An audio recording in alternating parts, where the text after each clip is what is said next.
koha e mirë për peshkim sot. A ka mundësi leje me na tregu peshkimit? Mirë. Faleminderit. Shoqata e peshkatarëve Drini i Bardhë në komunën e Prizrenit është në hall me peshkatarët ilegal që nuk kursejnë mjete për peshkim. Përveç rrjetave, ata përdorin edhe helmet ndryshme që ndikon shumë në ngordhjen e peshqve. Shoqata Drini i Bardhë me kontrollimin që u bën hapësirave të peshkimit, hashtoi peshkatar pa leje që ndotin ambientin dhe rrezikojnë shumimin e peshqve. Rasti më i freskët sipas tyre ka ndodhur ditën e parë kur një kamion ka hedhur mbeturina në knetat e krijuara nga eksploatimi i materialeve inerte, me rast në atë hapësirë ujore janë hasur peshqit e ngordhur.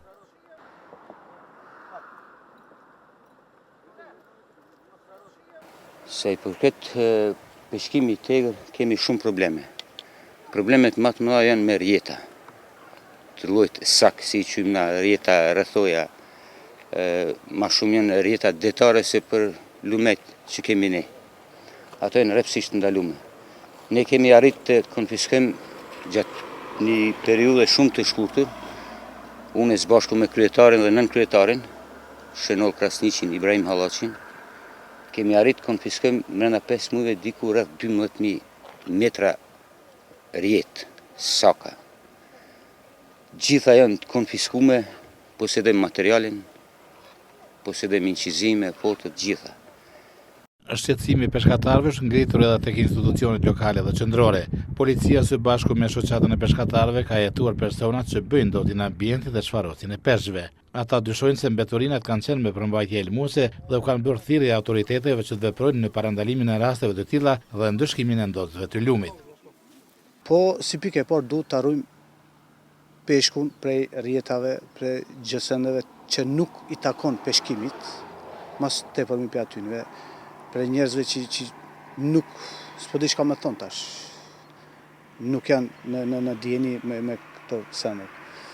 Se i përket për peshqit janë dukuri sipër të mirë, po mendoj po shumohen edhe janë mirë. Masi kemi fillu këto rjetat me pasru, tash besoj që si vjet do të ketë hala ma sukses më të mirë. Lumet në këtë rrjedhën e Drinit në cilin ne gjendemi tani, ekzistojnë disa problematika të cilat ndoten këto. Duke fillu për separacioneve të nxjerrjes së zallit, e deri te hudhja mbeturina, si kemi edhe këtu përmas mund të shihni më vonë, e deri te pesticidet të ndryshme të cilat hedhen në ujë, dhe kemi pas edhe rastin e fundit kur janë helmuar edhe peshqit, se peshku në një farë mënyrë e tregon më së miri kualitetin e ujit dhe ambientin e tërësi, ambientin nënujor, po flasim. Peshkimi ilegal sipas ligjit për peshkatarinë i miratur nga Kuvendi i Kosovës parashën masa ndëshkuese përfshir këtu edhe burgim 1 vjeçar. Peshkatarët me leje peshkimi bëjnë të pamundurën që të parandalojnë këtë dukuri, e cila po dëmton fondin e peshkut në lumenjtë e komunës së Prizrenit. Njeriu i ditëve të sotme përveç që peshkon pa leje përkatëse edhe në forma të egra, si me gjenerator, ai kohëve të fundit po praktikon edhe një metodë tjetër, atë të helmimit të peshkut.